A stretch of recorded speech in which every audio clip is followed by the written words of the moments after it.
Is that actually in the process, we're proving out what I call the purpose paradox, which is the surprising fact that companies that pursue a purpose beyond profit are actually more profitable than those that pursue profit alone. Everybody that you see here today responded to a kid who, frankly, the real story of this is the company I was working for shut down, so I had lost my job. I was 25. I was unemployed and probably overeducated, and trying to figure out what my next move was. And purpose had been this really growing topic. The Kendall Jenner ad had just come out, so it was kind of all over the place. And it dovetailed really nicely with a lot of the themes that I was thinking about in systems change and how we do large-scale, long-term social evolution in the PhD context. And I was just really fascinated by how business was trying to get involved in this stuff, but misstepping along the way. And so I wanted to bring together a lot of interesting people who actually, much more than I did, knew how to we're practicing this stuff in real life. And so today we'll bring out some of those wonderful people. Now I actually lead a social purpose and sustainability change agency, Futerra, for North America. And we have the opportunity to work with businesses and brands all over the world on questions like exactly this one. What is the role for purpose in my business? How do I, as a brand, show up in this kind of strange new world that we operate in, where there are a whole new host of expectations from my customers, my consumers, on my stakeholders. So we get to do both what we call logic and magic with them. Logic is about having a really robust set of actions and a strategy in place for how you're going to show up in the world. And magic is about the creative and comms that brings that to life to win the hearts and minds of your audiences. So that's sort of where I am now. And I guess over that period of time, what I've watched is this evolution of, first of all, purpose becoming such an important conversation in the brand and marketing world. And as it's evolved, it's really gone, I'd like to say, from being about where you spend, save, or donate money to being central to how you make it. So if this began as sort of a conversation about maybe about CSR, about cause marketing, about sustainability strategies and more sustainable products, all of that has now evolved into being really about why does our brand exist? Why are we here? Why does our business exist? And the most interesting companies and brands that I see out there are the ones asking not only why do we exist as a brand, but why do brands and businesses exist, period? What is the role of these institutions in the world today? And increasingly the answer they're coming back with is something much more interesting than that sort of Milton Friedman favorite of generating returns for shareholders. And we're really seeing brands asking these very profound questions about why we're here. And I think what that's allowing us to see is this really exciting evolution of business and of brands into a world where they connect with people in a much deeper way. They create much deeper and more profound meaning in the world. And what you can see from the metrics, which is where I spend quite a lot of my time, is trying to make sure we have a very robust business case, is that actually in the process, we're proving out what I call the purpose paradox, which is the surprising fact that companies that pursue a purpose beyond profit are actually more profitable than those that pursue profit alone. So that's really my orientation on this. How purpose is a huge opportunity for business and for brands, and how really I believe that the leaders in this century will be those that embrace that, and brands that fail to will really sort of start to be left behind and just seem shallow and perhaps superficial compared to their much richer and more meaningful brands and business counterparts.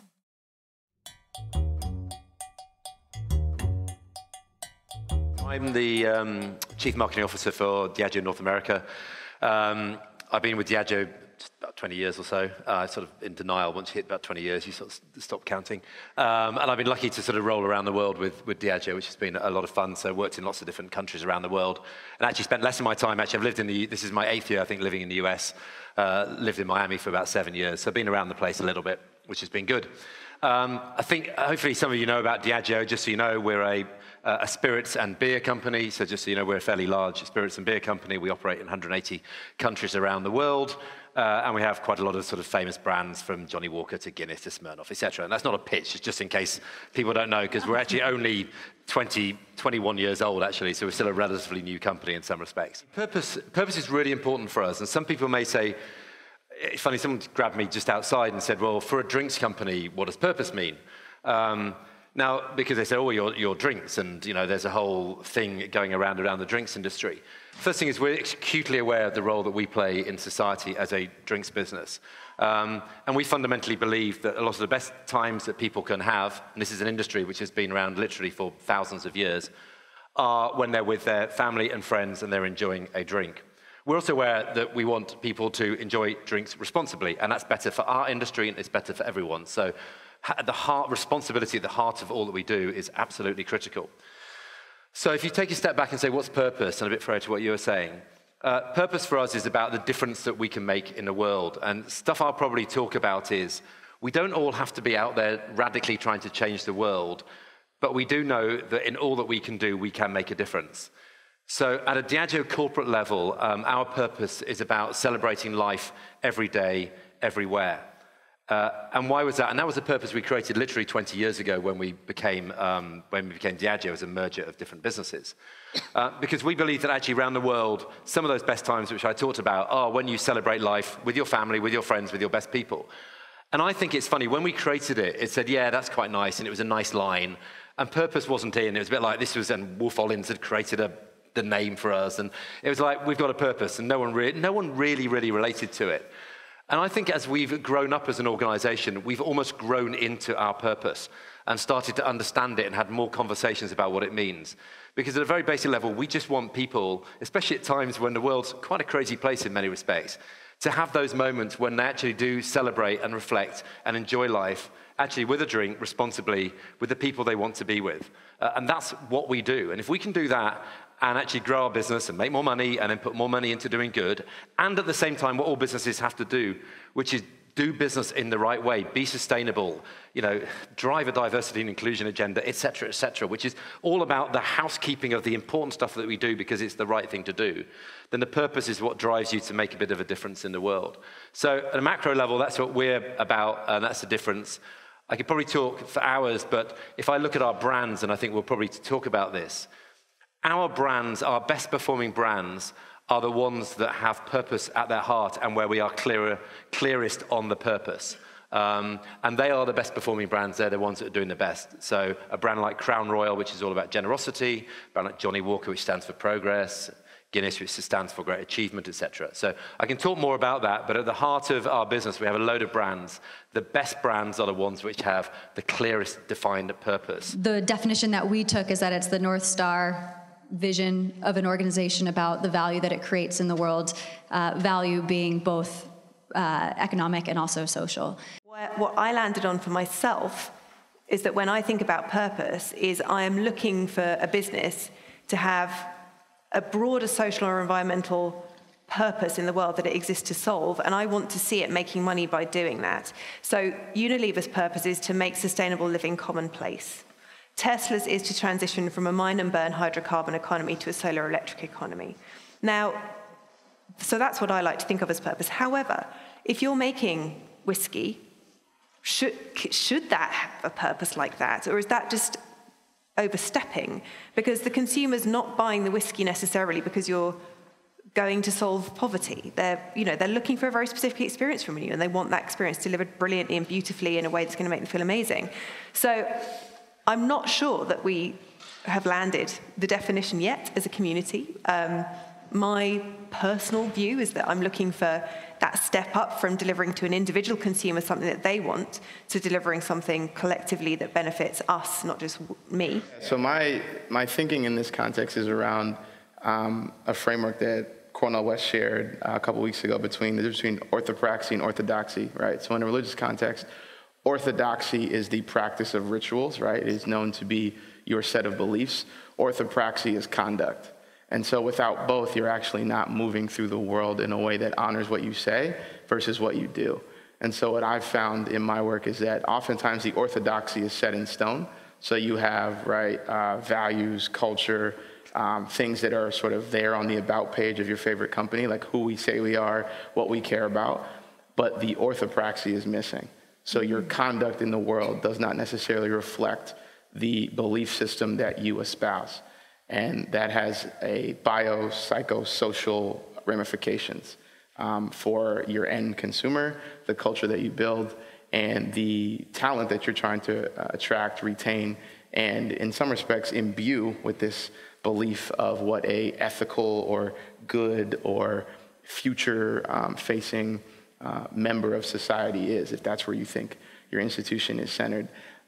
The other thing I think a little bit about is around this idea of theater versus impact. And so sometimes the ideology around who says they're purposeful is dictated not necessarily by what they're trying to impact, but by what they think they might be late to. So we're dealing with systemic problems that can't necessarily be solved in a philanthropic way, but the approach is still following a model that sometimes isn't the most effective for that end result. To me, the best example is I asked a friend where they got into school. They said Columbia. I said, where's Columbia? They said New York. I said, well, no, it's actually in Harlem. There's a distinct difference between those two things about where you think something is and where the environment of something is actually taking place. And so those are the kind of dynamics that I thought about in the book, and I thought would be useful around who gets to actually contextualize what purpose means to them versus how it's being enacted on them.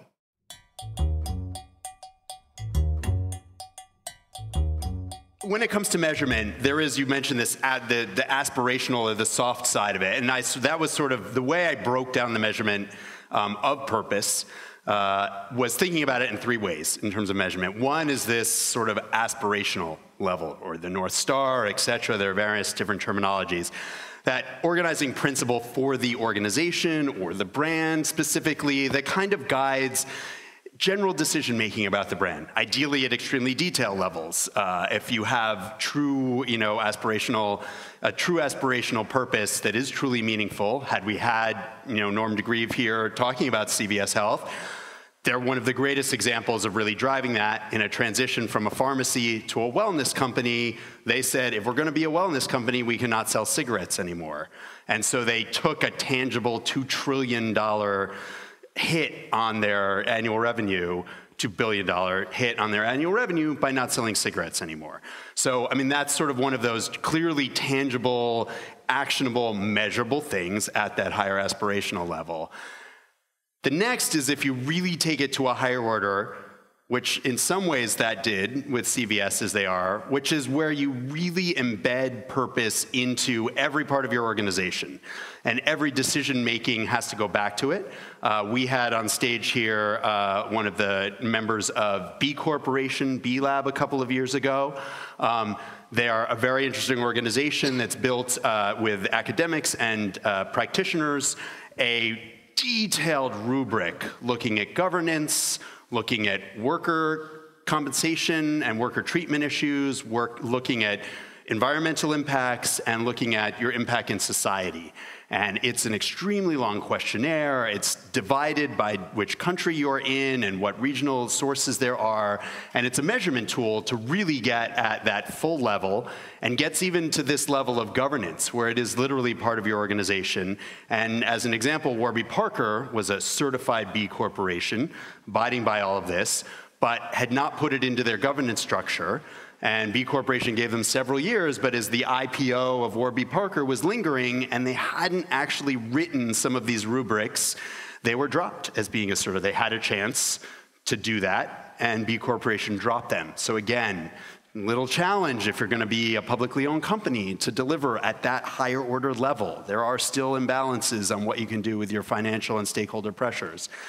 And then the other really actionable level for most organizations at the impact level of purpose. Where are you making that social impact on sustainability, on community-related things? I looked at that as more the specific initiatives. And there, I think organizations are doing a great job at traditional CSR. Related elements have been for a long time. I think there's still advancement in the metrics there for companies to begin looking at those things at impact and outcome levels. So if you are, for example, a food company and you are supporting a food kitchen to help feed the homeless, it fits in with your business purpose, it's a natural social give back. can you get to the level of surveying the recipients of that food, noticing changes in their return rates to the food pantry? Can you track their employment rates or attendance rates at school, et cetera? So can you get down as a business now to what are more kind of public health and medical detailed related measurements as a business is sort of a really aspirational goal, I think.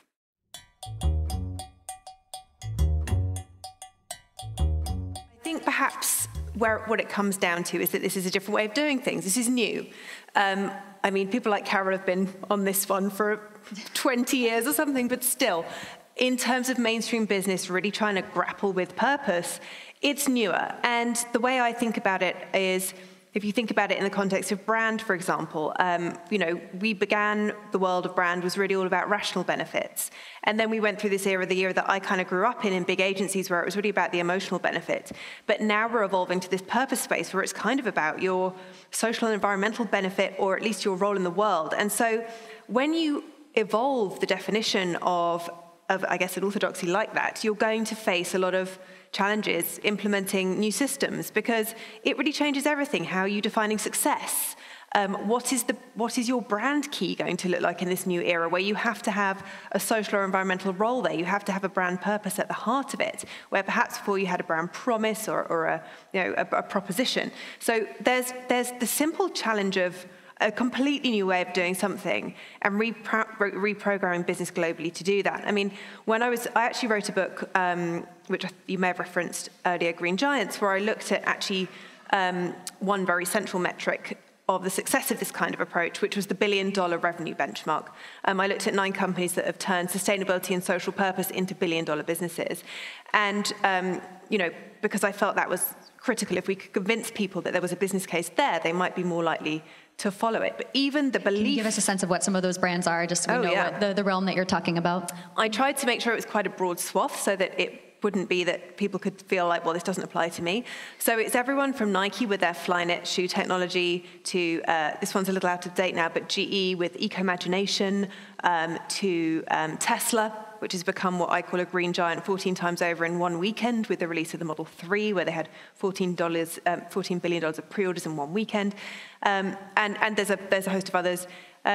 But the goal was to try and prove that this is even a business driver, not a business drag, because I feel even that fundamental orientation, that belief, is something that's been built up over 30 years. You know, if you look back to the great industrialists, the likes of Hershey, Milton Hershey, or I don't know, Lord Leverhulme, who founded Unilever, they had this kind of sense of social purpose in the way they approached their businesses, you know, providing housing or healthcare for their employees. And we sort of lost that with the punctuation mark being Milton Friedman in the 70s, who said that, you know, the social responsibility of business is to generate returns for shareholders, and said that any business that tries to do anything else should be considered socialist and in delinquency of their sort of shareholder commitments.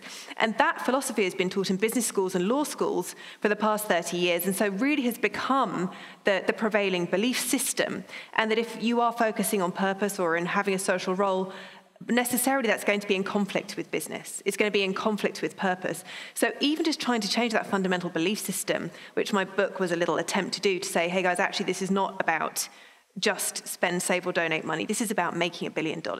Could you get on board with that? Would you be interested in, you know, that? Do you know where your next $1 billion is coming from? So I think one of the barriers, truthfully, is just this fundamental reorientation that this new way of doing business requires. And as you said, it's a work in progress. It's messy. Nobody's doing it right yet. And I spend quite a lot of time with my clients giving them permission to be afraid, because they are making things up, because a lot of this doesn't exist. They may be doing things for the first time. And that can be high stress, especially in a publicly traded environment where risk-taking you know, can be at higher pressure. But I also like to remind people that there is a risk attached to doing nothing. And I'd much rather get in trouble trying to do the right thing than be found out doing nothing or doing the wrong thing. So I think fundamentally that kind of philosophical shift is part of what needs to happen and what's been a bit of a barrier thus far. That's cool. So just a quick thought, a slight tangent actually at the start. I think one of the important things about having purpose at the heart of a business is actually individuals also thinking about their own purpose. So having a culture where you've got conversations about what drives you as well, because we can get very into sort of slightly ethereal conversations at times about, we always talk about the brand and the corporation, but the corporation's, without sounding cliche, is made up of lots of people. And one of the things I think we've done a lot over the last 15 years or so has been really about having a culture around coaching people and understanding what their purpose is. Because if you can connect your own personal purpose to actually some of the brands, to the corporation and stuff like that, it makes a massive difference. So we do spend a lot of time actually just with individuals to say, you know, what drives you, what motivates you, you know, what difference do you want to make in the world? And what can we do as a corporation to help fulfill that, rather than it just being a day job where you come in at 9 and you leave at 5. It has to be more than that. So having a culture around it is more than that. It is, we're all on this planet to try and make a little bit of a difference in some way. Some will do more than others. Then I think that's a big part. So it's just, I think it's important that having that type of culture, I think, is really important. I then think for me, it's just in terms of the brands, you know, business is there to make money. At the end of the day, we have shareholders. We're there to return to our shareholders. We have to do that. But I think what business has learned, and you're right, Unilever's led the way in many respects brilliantly, going back to its philanthropic foundations, is if you do it in the right way and you are rooted in a purpose and a desire to do good in the world, you know, actually the profits will come. You still have to have basic business principles in what you do. You still can't erode your margins in everything you do, because you've still got to have a business where hopefully you're healthily growing your margins, and that's what the shareholders want. And actually the more you do it and the more you manage your business in the right way, actually the more it gives you freedom actually to go and do good in the world. So if I think about a couple of our brands, I'll take a brand like Crown Royal, which is a Canadian whiskey, which comes, if you don't know, in a purple bag, or it comes in a green bag if you have the apple variant. Which is my personal favorite, if anyone was wondering. So if you don't know. It actually just become, and this is not a plug, it sounds like I'm doing it, actually the biggest, the most valuable spirit brand in North America, which I bet most people wouldn't be aware of. And we've had quite exponential growth on the brand. At the heart of the brand is a purpose about generosity. And it goes back to the brand was created in 1939 for a visit to Canada by the royal family, by King George, just before the outbreak of World War II. And at the heart of the brand has always been about giving. And the basic principle of the brand is that it is better to give than receive. Now, in everything we've done since 1939, have we exuded, communicated, it is better to give than receive? Probably not. But if you look at our advertising, you could decode it and go, does that communicate it? But across what we do, we try and put across that this is the spirit of generosity isn't all that we do. There's a program we run called the Purple Bag Program, where in the last year, I think we take the purple bag, we filled 650,000 bags, which have all gone off to the military. We'll do 1 million bags in the next year. We'll do loads of stuff. And that's not just doing CSR for the sake of it. It's doing about engaging people who actually have a passion for the brand, who want to do good and communicate that. So the reason internally people feel good about the brand is not that it's X big, it's hit the B word, but it's because that's great. But you go, yeah, it's a big brand, it's great, and we invest lots of money in it. People feel good about it because we do work which actually connects with them, and they like that, and they feel good internally, and it's helping to drive our business. So I think it's really important. So again, it's just positioning a brand with a purpose in mind, which isn't fundamentally, we haven't changed the world, we haven't sorted out, but we've made a little bit of a difference, and that's what we're trying to do. So I could go through a lot of our brands, but it's stuff like that which is what we're trying to do to make a difference. One minor one that I'll hand over. A brand like Bailey's is interesting because we got it wrong a few years ago. And if you went back 15 years in the drinks business, it was probably a less inclusive business. And Bailey's was one of the brands which was most consumed by women. And so I think a lot of marketers went, oh, brilliant, let's just target women with this brand. And therefore, the purpose that was created was about helping to make women shine. So therefore, the brand was all about trying to sort of, change the world and all the great stuff actually that will happen this week on International Women's Day. So in a way, it was laudable, but it was kind of a bit wrong, a bit ahead of its time. It just didn't quite work. And we weren't a shampoo brand, if you take even the shine bit. So, so what we realized was actually, if you come back to what role does that brand really have in people's lives? And let's just get real about it. For many people, Bailey's, and we never get anyone to want to drink, is just lovely.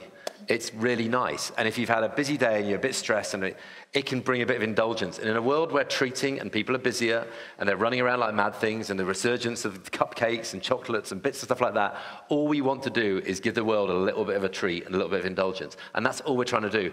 Again, that isn't going to change the world fundamentally, but if everything we do communicates that, then we're making a little bit of a difference. We just want to bring a bit of loveliness into the world. So measurement was the big thing, right? Which is how do you do it? And Unilever came up as an example, right? Unilever's great. Like For a long time, I was in nuclear science policy for a decade before sliding into working at Columbia and building my way into communications and branding.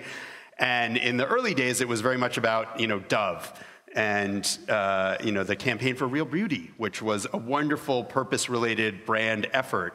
And yet, simultaneously, Unilever is promoting Axe, which is about as far from its marketing campaign as you can get from a campaign for the Real Beauty. And that measurement took Unilever some time, and it really was Dove as an example, or purchasing Ben & Jerry's, which is a B corporation, one of the very few large-owned brands that's a B corporation. They wrote for the book as well. They did write for the book as well. And Futerra is a B Corp, just saying. And that allowed them to begin to think about what they now, I forget, I'm going to get the term wrong, but they have like a social brands portfolio. And they began measuring the couple. What was it? Sustainable living brands. Sustainable living brands. Thank you, Freya. The sustainable living brand portfolio. And so, that was it. They began measuring the brands that they were focusing on these kind of changed attitudes, and began to see that they were their highest growth brands. And they weren't necessarily being invested in other ways, because that's the tricky thing. You got to pull out that from other places you're investing money in, advertising or in promotions, et cetera. And they began to realize that, and now they've begun to fully, as an entire company, incorporate making all of their brands part of that portfolio. It is a danger when you are going through the kind of pivot around how to align yourself with causes and issues that might not be in your day-to-day framework, but are important to what you are trying to drive towards. And I think that's the biggest challenge, is that the question isn't always, will this work? It's, are we sure we're aligned on the right kinds of outcomes that we are actually going to? And who are the stakeholders outside of what we think? And who have we not talked to about what this implication might mean? Because you're solving for headline risk, but you might not know where the headline's gonna land. And so you can see only up until the point where you don't have a vantage point. And that, I think, becomes a really hard solve for anybody. And it's impossible to do alone. So I think part of it was actually learning how to build the right kind of tension, so we could be like, hey, you're dead wrong here. Here's why. And we'd love to work with you, but here's the context we think is actually better for both of us. And I think it took time, but that was the biggest consistent issue I kept seeing, was that good intentions aren't necessarily always good outcomes.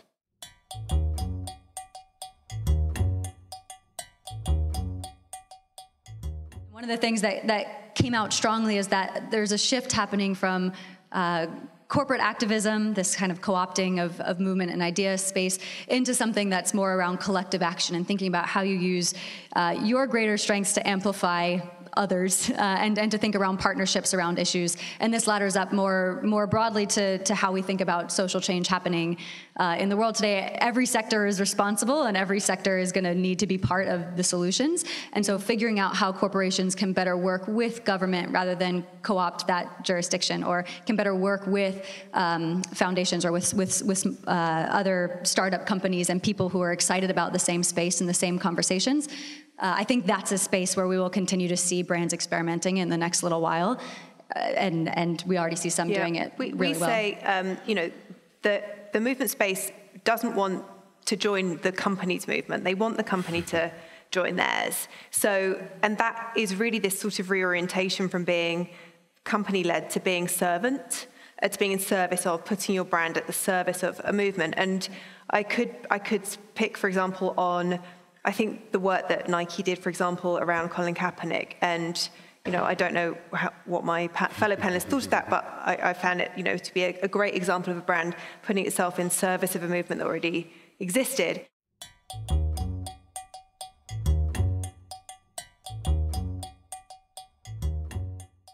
I know I have a perspective on this, but I do too, but mine's more driven by history. So there's a young woman right now named Sheena Allen who's building a 100% virtual bank for people who are underbanked. That is to say, they are not even a part of the financial system. So before you could actually build credit, you'd have to be included in a financial system. That business is called Capway. I would say she's building a purpose-driven business in the definition that we've sort of coalesced, but it is not a preeminent thing she's leading with, because she's solving that problem in Mississippi, which historically has a history of excluding people from that kind of system. She's also solving a personal problem because she has said at length she's seen that happen in her family, which restricts your ability to grow wealth, live a holistically healthy life.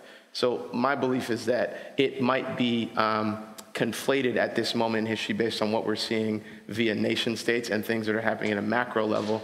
But if you parse out and go back specifically, there were businesses being built to solve needs that other people didn't see were worthy of being solved. And so my response is less that like, is it either or? It's sort of, in my opinion, it's a yes and, because there are a host of businesses I've seen being constructed that are growing, that are scaling, that are solving big problems that are profitable, but they're because the actual solve was never going to come that way. And whether it's right or wrong, there is actually a hierarchy of issues that do get solved. And the best entrepreneurs I know find the issue they feel that they're most equipped to solve, or that they are trying to figure out how to approach. And I think certain companies at scale have been historically structured that way, or they found new innovation in these problems that, you know, might have seen government intervention at a later stage, but they actually were faster movers, and then purpose may in fact get infused into them, at least from the vantage point. I think history is actually a good indicator of where that actually can grow and can expand. Yeah, and just to build on that, I think we're quite aligned, but I think is this huge narrative around purpose and these activist brands where governments have abdicated their responsibility, they're non-functioning, and so the corporate hero needs to step in and, you know, make up for lost value. I personally don't think that is where we need to move. I think it's actually quite a dangerous step into a jurisdiction that needs to be government-led. There are certain hard infrastructures around the world that are illegal, and, you know, the making of public good that needs to stay within government. And if we don't allow them that jurisdiction and bolster that ability, we're actually really hurting ourselves. And I think also, speaking to the other book, so the book that's on impact, one of the idea there is that in order to create systems change in the world on some of these really wicked, complex problems, we need more like pretty radical collaborative action, and that will require corporate activity, but also government activity and NGO activity. And so I think that is the crux of this, to the point of your definition ask earlier as well. I think those two things are fundamentally tied, is figuring out how we're going to solve some of the biggest problems in the world. How do we put that problem at the center and wrap a network of experts around that, or a network of players that are involved in that game? And I think corporations will have a really strong role to play with that, and certain skills and capabilities that we can leverage. But I don't think it's a question of replacing governments, and I think that's a big misstep. But yeah, I think there will have to be some kind of partnership. But that to me is the bigger picture of this whole question, is figuring out the role that corporations can play in that, and then changing the way that they interface structurally to be part of that problem solution. Yeah. In an ideal world, they'd both be playing their right role. Yeah. Yeah, corporations should have a view on many issues. They should actively put those views out there, as certain brands should. But then you need government to implement, basically. But they should absolutely have a view. One thing that would be great would be if more businesses would align their government relations activity with their external narrative. So there are companies who profess publicly, for example, to support climate legislation, and then are lobbying against it on the Hill. So it'd be brilliant if we could solve that problem, which is related to the one you're describing, where we're expressing the right views and having the right conversations. Well, Matthew will probably kill me if I take another question, so I'll say thank you. Look, he's over in the back there with an air hatchet asking us to get off stage. So thank you to all of these people. Freya, Ed, Jonathan, Matthew, you all are wonderful. And thank you for being part of this book project too.